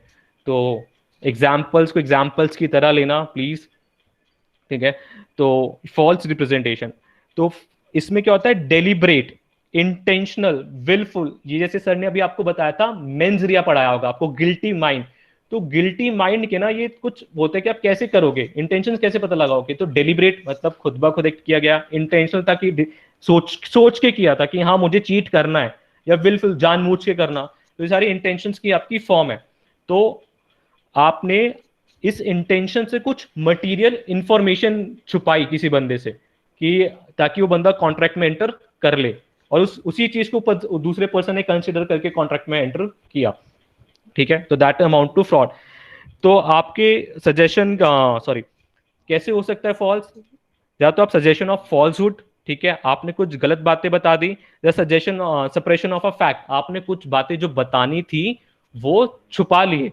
या तो सजेशन ऑफ अ फॉल्सहुड मतलब आपने कुछ चीजें ऐसी ऐसी बता दी कि देखो यहाँ से तो ये प्रॉपर्टी, फॉर एग्जांपल मैं एक प्रॉपर्टी डीलर हूँ और मेरे पास कोई क्लाइंट आता है प्रॉपर्टी खरीदने के लिए, और मैं बताता हूँ उसे कि देखो ये प्रॉपर्टी है, यहाँ से तो हाईवे निकलेगा, ये निकलेगा, वो निकलेगा, जबकि ऐसा कुछ नहीं निकलने वाला, और मैंने कह के प्रॉपर्टी बेच दी और दूसरे बंदे ने भी वो प्रॉपर्टी खरीद ली। तो वहां पे क्या करा मैंने, suggestion of a falsehood, false fact create करे हैं, ठीक है, और मटेरियल इन्फॉर्मेशन यही थी, वो बंदा क्यों कॉन्ट्रैक्ट, अभी वहां पे कुछ भी नहीं है। फॉर एग्जाम्पल आपने ऐसे खोसला का घोसला मूवी अगर आपने किसी ने देखी हो, तो वहां पे भी ये था कि जाके प्लॉट बनाते हैं, यहाँ पे ये होगा और ये होगा, फिशरीज डिपार्टमेंट की जमीन को अपना बता देते हैं, ठीक है। तो movies are very good example, बस आपको उसे कनेक्ट करना आना चाहिए। और कॉर्शन में भी हम उसका एग्जाम्पल ले सकते थे, लिया नहीं, ठीक है। तो कॉर्शन भी एक्सरसाइज होता है उस केस में। तो suggestion of a false, separation of fact में क्या आएगा, फॉर एग्जांपल जैसे कंपनी शेयर इशू करती है, ठीक है, स्टॉक मार्केट आपने सुना होगा, वहां पे शेयर खरीदे बेचे जाते हैं। कंपनी ने प्रोस्पेक्टस इशू करा, कंपनी जब भी आपको बुलाती है तो प्रोस्पेक्टस इशू करती है, इसमें वो इन्फॉर्मेशन देती है। कंपनी ने अपनी कुछ इन्फॉर्मेशन छुपा ली, बोला मतलब बोला कि हमारी लायबिलिटी नहीं है। अब ऐसी तो बहुत अच्छी कंपनी है कि जिसकी लायबिलिटी नहीं है, खाली एसेट ही एसेट्स ही एसेट्स हैं, ठीक है, तो ऐसी कंपनी में कौन इन्वेस्ट करना चाहेगा।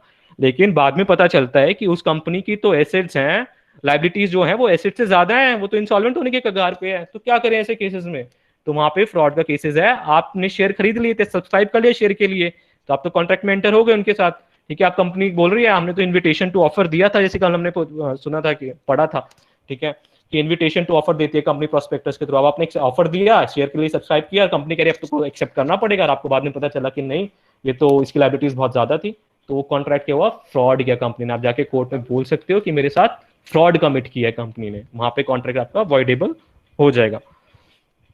या फिर आप कोई ऐसा प्रॉमिस करते हो कि आपकी इंटेंशन ही नहीं थी उसे परफॉर्म करने की, ठीक है। तो ये सारी टर्म्स है, बेसिकली क्या है कि आप दूसरे किसी को डिसीव कर रहे हो, चिटिंग कर रहे हो बेसिकली, ठीक है।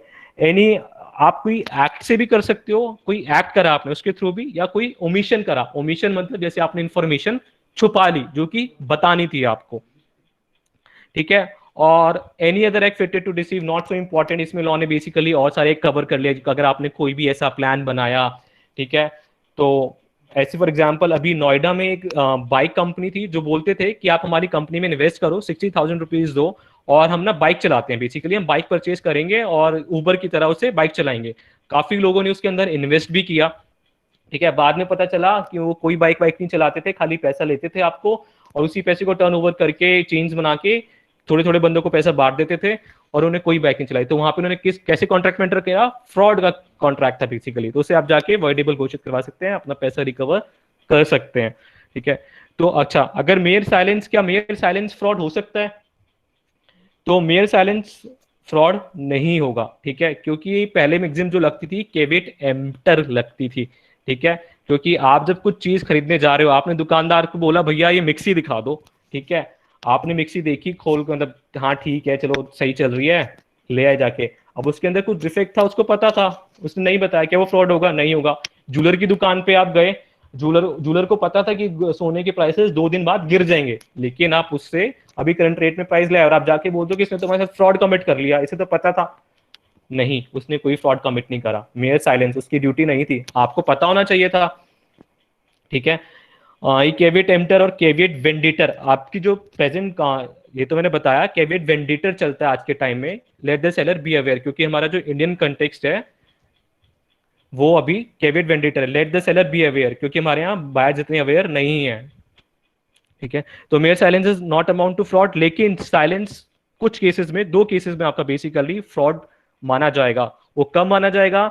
If it is the duty of the person keeping the silence to speak, अगर उस बंदे की ड्यूटी थी कि उसे बताना है। इसका एग्जांपल होता है इंश्योरेंस कॉन्ट्रैक्ट। इंश्योरेंस में आपको अपनी हेल्थ के बारे में, हेल्थ इंश्योरेंस आपने लिया तो आपको बताना होता है कि आपको कोई बीमारी तो नहीं है पहले से, ठीक है, और आपने वो बीमारी छुपा के इंश्योरेंस ले लिया, तो वहां पे आपकी ड्यूटी थी, आपने फ्रॉड कमिट किया, तो वहां पे silence will amount to fraud. आप बोलो भैया silence will not amount to fraud, आपने कॉन्ट्रैक्ट एक्ट पढ़ रखा था, तो कॉन्ट्रैक्ट ऑफ ओब्रिमा फाइडीज जैसे बोलते हैं, कॉन्ट्रैक्ट ऑफ फेथ। ठीक है। तो वहां पे बेसिकली आपकी ड्यूटी थी बोलने की और आपने नहीं बोला, तो वो फ्रॉड माना जाएगा। या फिर टीपीए में जैसे ट्रांसफर ऑफ प्रॉपर्टी एक्ट होता है कि आप कोई भी अपनी प्रॉपर्टी बेच रहे हो, उसके ऊपर जो भी आपने मॉर्टगेज करी हुई है या कुछ भी करा हुआ है, इस प्रॉपर्टी को गिरवी रखा हुआ है या कुछ भी उसके साथ और कंडीशंस हैं, तो आपको बतानी होती है कि ये कंडीशंस हैं इसके साथ। ठीक है, मैंने मॉर्टगेज करी, अगर आपने नहीं बताई तो that will also amount to fraud. वहां पे आपके ऊपर लॉ ने इंपोज कर दिया है ड्यूटी। ठीक है। और where silence is equivalent to speech. ठीक है। अब ये कैसे होगा, इसको एक एग्जांपल से समझते हैं कि साइलेंस को स्पीच के बराबर कब मान लिया जाएगा। ठीक है, स्पीच के बराबर, फॉर एग्जांपल मैं एक चीज खरीदने गया, हॉर्स खरीदने गया, सबसे अच्छा एग्जांपल इसका हॉर्स से दिया जाता है कि हॉर्स खरीदने गया, मैंने बोला अगर आप कुछ ना बोलो तो ये मैं मानूं कि ये हॉर्स ठीक है। ठीक है, उस बंदे ने कुछ नहीं बोला, ठीक है, तो दैट मींस हॉर्स ठीक है और ये मैं मान के घर गया, और बाद में वो अनसाउंड माइंड का निकला, तो that will amount to fraud. ठीक है। तो ये आपका फ्रॉड यहाँ पे हम कंप्लीट करते हैं, यहाँ पे आपका फ्रॉड कंप्लीट हुआ। उसके बाद हम सेकंड नेक्स्ट पे जो आते हैं, मिस रिप्रेजेंटेशन। फ्रॉड और रिप्रेजेंटेशन, जैसे हमने कॉशन और अंडरसेंस के बीच रिलेशन देखा था, ऐसे ही यहाँ पे फ्रॉड और मिस रिप्रेजेंटेशन के बीच में भी है। यहाँ पे भी इंटेंशनल स्टेटमेंट, सॉरी उससे पहले इफेक्ट ऑफ फ्रॉड क्या होगा मैं बताना भूल गया। तो वॉइडेबल होगा at the option of agreed party, her case में हम देख रहे हैं, एंड यहाँ पे डैमेजेस भी क्लेम कर सकते हैं जो आपको नुकसान हुआ उसकी वजह से। नेक्स्ट हम आते हैं मिस रिप्रेजेंटेशन पे। मिस रिप्रेजेंटेशन भी एक फॉल्स स्टेटमेंट ही है, ठीक है, लेकिन यहाँ पे आपकी इंटेंशन नहीं थी। यहाँ पे फ्रॉड में जैसे आपकी इंटेंशन थी डिसीव करने की, यहाँ पे आपकी कोई इंटेंशन थी नहीं डिसीव करने की। फॉर एग्जाम्पल, आपने किसी बंदे के साथ कॉन्ट्रैक्ट कर लिया कि हाँ मैं तुम्हें कार बेचूंगा, और उस बंदे ने आपकी कार खरीद ली, लेकिन आपकी कार गैरेज में खड़ी हुई है और उसमें आग लग गई। अब आप दोनों को पता ही नहीं, आप मिस रिप्रेजेंटेशन में थे कि हाँ मेरे पास तो कार है, लेकिन कार तो थी नहीं उस टाइम तक, जब आपने कॉन्ट्रैक्ट एंटर करा तो जा चुकी थी, तो that will amount to misrepresentation. But इसमें होता क्या है, it is also a false statement. यहाँ पे भी हम एक गलत स्टेटमेंट दे रहे हैं लाइक अ फ्रॉड, ठीक है, but person making it honestly, यहाँ पे ऑनेस्टी वो गुड फेथ में दे रहा है अपनी जो भी स्टेटमेंट दे रहा है, believe it to be true. ठीक है, जैसे फॉर एग्जाम्पल एक फादर ने मदर को बोला कि ऐसे ऐसे मैंने लड़का किसी ने बताया है और वो बहुत यंग लड़का है और हम उस बेटी की शादी कर लेते हैं, और लड़की ने अपनी कंसेंट दे दी कि हाँ ठीक है मैं शादी करती हूँ। बाद में पता चलता है जब वो शादी के टाइम आता है कि ये तो 60 ईयर से अबव का लड़का निकला। ये एक केस हुआ था, ठीक है, और लड़की मना कर देती है शादी करने से। उसने किस में कंसेंट दी थी, लड़की की कंसेंट क्या फ्री थी क्या? नहीं, बिल्कुल फ्री नहीं थी, उसने मिस रिप्रेजेंटेशन हुई थी लड़की के साथ, मतलब उसको लगा था कि उसके फादर ने बोला, उसने वो स्टेटमेंट को बिलीव कर लिया, और वो उसके फादर को भी नहीं पता था, उसके फादर ने भी सच्ची में किसी ने बताया और उन्हें आके ऐसी अपनी वाइफ को बता दिया था। ठीक है, इसके बाद हम देखते हैं, ये मिस रिप्रेजेंटेशन हो गया आपका। इसके बाद देखते हैं मिस्टेक। मिस्टेक क्या होता है? बेसिकली गलती। ठीक है, मिस्टेक ऑफ, दो मिस्टेक होती है, हम इसको दो पार्ट में डिवाइड करके पढ़ सकते हैं। मिस्टेक ऑफ फैक्ट हो सकता है, मिस्टेक ऑफ लॉ हो सकता है। ठीक है, और मिस्टेक ऑफ फैक्ट अगर को भी हम दो पार्ट्स में डिवाइड करते हैं। अगर यूनिलेटरल है तो क्या होगा, बायलेटरल है तो क्या होगा। यूनिलेटरल मींस यहाँ पे खाली एक पार्टी को मिस्टेक, गलत फहमी हुई है, तो तब क्या होगा। ठीक है, फॉर एग्जाम्पल एक पार्टी को गलती हुई, आपने एक सेकेंड हैंड कार खरीदी डीलर से, ठीक है, और आपको लेके जानी थी हिल्स के ऊपर, तो आपको लगा सेकेंड हैंड कार है अच्छे से चल जाएगी, और आपने मतलब कुछ बोला भी नहीं अपने पर्पस के बारे में, बताया भी नहीं डीलर को, ठीक, और आप वो कार ले आए, लेकिन वो कार हिल्स पे नहीं चढ़ पाई। फॉर एग्जाम्पल आपको जाना था मसूरी, मसूरी क्या वो थोड़े से पहाड़ों पे चली और कार बंद हो गई। ठीक है, तो ये आपकी मिस्टेक थी, यूनिलेटरल मिस्टेक थी। ठीक है, डीलर ने आपको नहीं कहा था कि भैया ये कार को आप कहीं पे भी चढ़ा दो, कहीं पे भी चढ़ जाएगी। तो कॉन्ट्रैक्ट इस केस में क्या होगा, कॉन्ट्रैक्ट इस केस में वैलिड होगा, ठीक है। तो यूनिलेटरल मिस्टेक है, इसलिए वैलिड इसलिए रखा गया क्योंकि जब भी आप कॉन्ट्रैक्ट में एंटर कर रहे हो ना, तो सोच समझ के एंटर करो, पूरा जांच पड़ताल लो हर चीज को कि सब चीज ठीक है कि नहीं है, ठीक है। और voidable if mistake occur due to fraud, अगर वॉइडेबल कब होगी, अगर मिस्टेक आपने कैसे, गलती आपने कैसे करी है, आपने कार तो खरीद ली लेकिन डीलर ने बोला था कि ये कार आप कहीं पे भी ले जाओ, ये हिल्स पे क्या, आप इसे लद्दाख भी लेके जाओ, कहीं भी लेके जाओ, ऊंची से ऊंची टेरेन पे चढ़ा दो, कार आपकी चली जाएगी। तो वहां पे आपके साथ क्या हुआ, फ्रॉड हुआ, ठीक है, या मिसरिप्रेजेंटेशन का केस की वजह से आपने गलती करी, तो वो वॉइडेबल होता है। 10 आपके पास ऑप्शन होता है, उसे आप जाके वॉइडेबल घोषित करवा लें। तो यूनिलेटरल मिस्टेक में हमने क्या देखा, वैलिड होगा, ठीक है, लेकिन वॉइडेबल कब होगा, अगर मिस्टेक किसकी वजह से हुई है, मिसरिप्रेजेंटेशन की वजह से हुई है या फिर फ्रॉड की वजह से हुई है। वॉइड 2 केसेस में हो जाएगा। हम इसको खत्म कर लेते हैं, प्लीज आपका थोड़ा सा टाइम और लूंगा मैं, 2-5 मिनट और, ठीक है, आज खत्म हो जाएगा क्योंकि आपका कोर्स क्रैश कोर्स है, कंप्लीट भी करवाना है, तो प्लीज थोड़ा सा कॉपरेट कर लेना। तो वॉइड इन 2 केसेस, तो अगर mistake about the identity of the person, अगर आइडेंटिटी ऑफ द पर्सन को लेके कोई मिस्टेक हो गई, अब ए ने ऑफर किया बी को और लेकिन सी ने एक्सेप्ट कर लिया, ठीक है, गलती से उसके पास लेटर चला गया और उसने एक्सेप्ट कर लिया, और ए ने तो सोचा है मेरा ऑफर तो बी ने एक्सेप्ट करा है, तो यहाँ पे about the character of the person, identity of the person के ऊपर मिस्टेक हो गई, तो वहां पे आपका कॉन्ट्रैक्ट वॉइड हो जाएगा, बिल्कुल, क्योंकि उस बंदे के साथ आप डील ही नहीं करना चाहते थे, ठीक है, बिल्कुल रूट कॉज में चला गया आपका ये मिस्टेक, तो यहाँ पे आपका कॉन्ट्रैक्ट वॉइड हो जाएगा। यूनिलेटरल मिस्टेक है लेकिन तब भी आपका वॉइड हो रहा है 2 केसेस में। या फिर फॉर एग्जांपल एक केस हुआ था कि एक बंदा कॉन्विक्ट हो गया, अपने बार में कुछ इलीगल एक्टिविटीज कर रहा था, तो उसे कॉन्विक्ट कर दिया गया, उसने अपना नेम चेंज करा और दूसरी जगह जो भी था लैंड थी वो लीज पे ले ली, प्रेमाइसिस लीज पे ले लिए। तो उस केस में भी क्या हुआ, उस बंदे ने सोचा ये वो पर्सन तो है नहीं, नाम चेंज करके बताया अपना, तो उस बंदे ने उसे लीज पे दे दिया, ठीक है। अब लीज पे तो दे दिया, अब उसे बाद में पता चला रे इस बंदे को तो कॉन्विक्ट हुआ था, तो इलीगल एक्टिविटीज करता था, इसके साथ तो मुझे कॉन्ट्रैक्ट में एंटर करना ही नहीं था, ठीक है। तो बड़ा गुस्से होती है ना इंसान की, इलविल होती है कि हाँ ये तो बहुत गंदा बंदा है, इसके साथ तो करना ही नहीं है, तो गंदा बंदा निकला बाद में, उसके साथ करना ही नहीं था, ठीक है, तो उसके साथ वो वॉइड कॉन्ट्रैक्ट होगा, ठीक है, वो बाद में जाके उसे बोल सकता है कि मैं इस कॉन्ट्रैक्ट को इन्फोर्स नहीं करूंगा, खाली करो इसे, और वो दूसरा बंदा भी जाके कुछ नहीं करता। Mistake as to the nature of contract, अगर नेचर ऑफ कॉन्ट्रैक्ट के रिगार्डिंग ही कुछ प्रॉब्लम हो गई, तो फॉर एग्जाम्पल, अगर एक एग्जाम्पल से समझ लेते हैं, अगर एक ओल्ड मैन है जिसको ढंग से नहीं दिखता और उसने किसी चेक पे साइन कर दिया ये सोच के कि मैं किसी की गारंटी दे रहा हूं, ठीक है, चेक पे साइन करना मतलब अपनी लायबिलिटी खुद बना रहे हो, गारंटी कब होगी, जब वो बंदा पे नहीं करेगा, ठीक है, तो उससे ये लगा कि मैं गारंटी पे साइन कर रहा हूँ, लेटर ऑफ गारंटी पे, बल्कि वो चेक था, उसने साइन कर लिया, तो ये रूट कॉज में चला गया, उसका ये इंटेंशन तो थी नहीं, तो there was no contract in this case. अच्छा, अगर बायलेटरल मिस्टेक होगी तो क्या होगा, when both the parties has submitted contract void होगा, ठीक है, वहां पे वैलिड था दोनों पार्टीज को, अगर दोनों में रिप्रेजेंटेशन में है तो कॉन्ट्रैक्ट आपका वॉइड हो जाएगा। फॉर एग्जांपल हमने कार वाला एग्जांपल लिया, कार में आग लग गई, ठीक है, उस केस में आपका कॉन्ट्रैक्ट हुआ ही नहीं, दोनों को पता ही नहीं था कि क्या हुआ, ठीक है। फॉर एग्जांपल या कार्गो, फॉर एग्जांपल किसी शिप से, एक और एग्जांपल ले सकते, समझ सकते हैं हम इस चीज को, क्योंकि कॉन्ट्रैक्ट एक्ट में आप जितना एग्जांपल से लोग कनेक्ट करोगे ना, उतनी ज्यादा आपको चीजें समझ आएंगी। फॉर एग्जांपल कोई कार्गो बाहर से आ रहा था, ठीक है, मैंने बाहर से एक शिपमेंट मंगाया था चाइना से, और मैंने और एक मेरे फ्रेंड ने कॉन्ट्रैक्ट एंटर कर लिया, अब हम दोनों को ही नहीं पता था कि कॉन्ट्रैक्ट शिप जो था वो बीच में डूब गया सीम के अंदर, तो अब वो चीज तो एग्जिस्ट ही नहीं करती जिस चीज को लेकर हमने कॉन्ट्रैक्ट करा, तो हम दोनों मिस्टेक में थे, तो कॉन्ट्रैक्ट क्या हो जाएगा, वॉइड हो जाएगा आपका, ठीक है। तो ये हमने केसेस देखे। हाँ, अब मिस्टेक ऑफ लॉ में, मिस्टेक ऑफ फैक्ट हमारा खत्म होता, अब मिस्टेक ऑफ लॉ में क्या होगा, अगर मिस्टेक ऑफ लॉ को लेके कुछ हमें कंफ्यूजन हो गई, ठीक है, तो अगर लॉ ऑफ लैंड, अगर इंडियन कानून को लेके आपको कोई भी, मतलब आपने पता, आप बोलो बाद में जाके मुझे तो पता ही नहीं था, अच्छा ऐसा भी होता है, रेड लाइट जंप करने पे फाइन देना होता है, तो पता ही नहीं था हमें, ओ किसी का मर्डर करने पे सजा भी मिलेगी, ये तो पता ही नहीं था, ठीक है, मैं तो लॉ पढ़ा ही नहीं, तो ignorance of law is not an excuse, तो इसके लिए मैक्सिमम होती है इग्नोरेंशिया नॉन एक्सक्यूज इट, ठीक है, तो ignorance of law is not an excuse.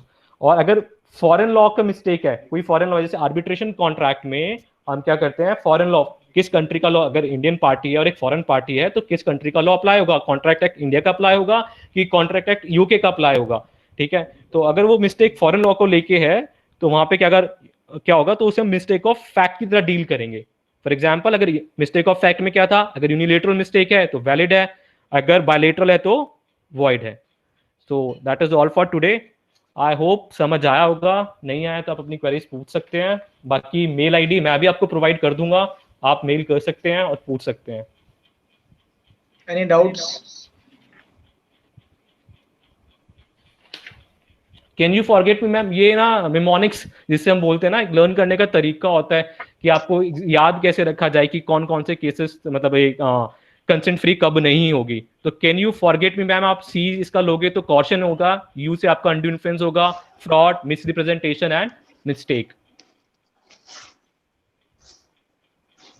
Privity of contract, sorry हाँ ये एक चीज और मैं बताना भूल गया, कंसिडरेशन के अंदर बहुत अच्छा क्वेश्चन पूछा इन्होंने।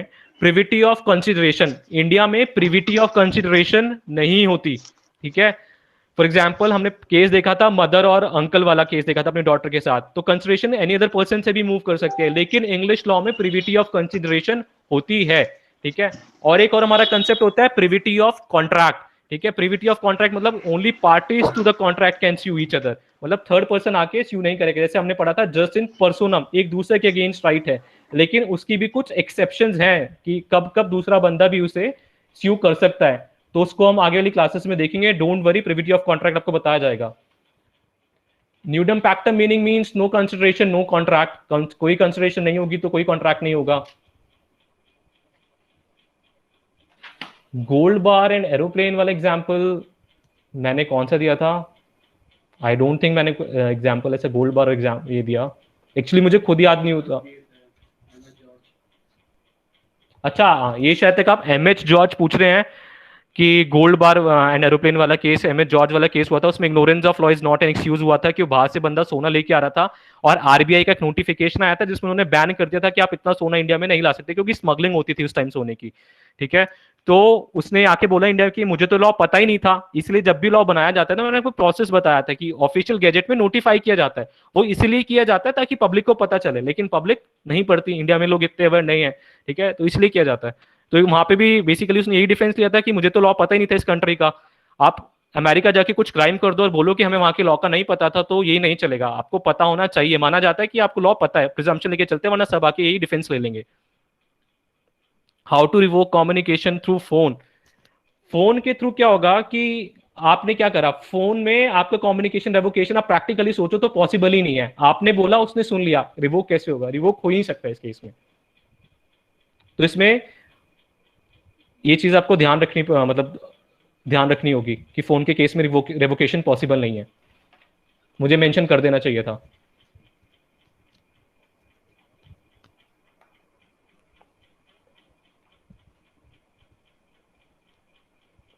देखो हाइपोथेटिकल सिचुएशन कुछ भी हो सकती है कि लॉ तब बना दिया ये बना दिया, ठीक है, नोटिफिकेशन चाहे तभी आई होती तब भी हम मान के चलते कि पता होगा।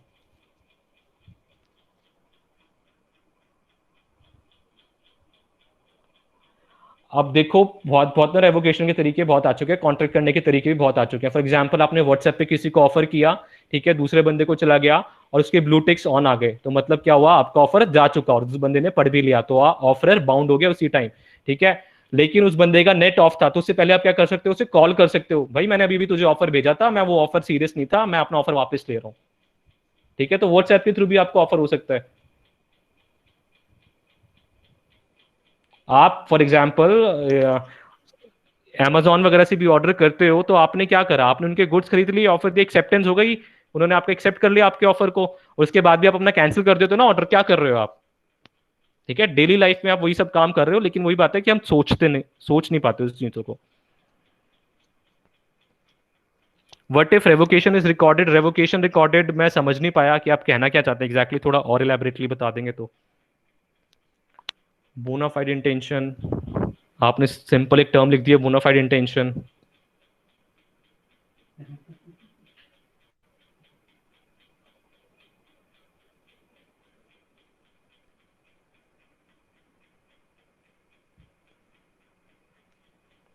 ये सारे एविडेंसेस के काम आते हैं, ठीक है। अब ये एविडेंसेस जब, क्योंकि लॉ को ना इन टोटलिटी पढ़ा जाता है, मैं आपको एक चीज बता रहा हूँ लेकिन इसके साथ ना और सारी चीजें, तो आपको ना कन्फाइन रहना है, अभी आपको ये अपना एग्जाम क्लियर करना है, ठीक है। तो hypothetical situation if recorded on phone, जैसे आपको बताया, तो आपके एग्जाम में खाली इतना ही पूछेंगे कि एक्सेप्टेंस कब कंप्लीट मानी जाएगी या कब तक रिवोक की जा सकती है, जब तक दूसरे बंदे की नॉलेज में नहीं आ रहा।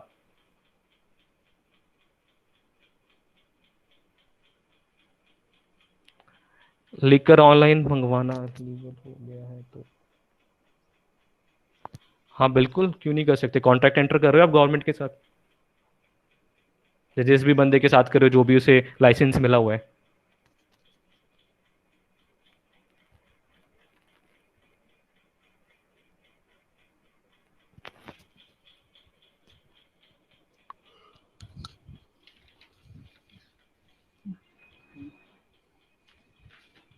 ठीक है सर, अब हो गया सर। हो गया। उसके बाद भी अगर आपको कोई प्रॉब्लम है ना तो आप मेल करके बता सकते हैं, और हम डाउट सेशन भी रख सकते हैं अलग से। मुझे कोई प्रॉब्लम नहीं है। यहाँ पे आप अपने मॉडरेटर्स को, मतलब ये मॉडरेटर्स जो भी हैं, इनको बोल देना कि एक सेशन और रख ले डाउट सेशन स्पेसिफिकली, क्योंकि एक सब्जेक्ट ना जब आप पूरा इन टोटलिटीज पढ़ लेते हो तभी उसके बाद डाउट्स निकल के आता है, फिर आप खुद रीडिंग दोगे तो ठीक है। तो उसके बाद भी हम रख Yes, सकते भैया। हैं, no issues. Okay, thank you so thank much. You भैया। Okay. Thank you so much.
Recording off कर दो शशांक। हाँ क्या शशांक ने लीव कर दिया क्या?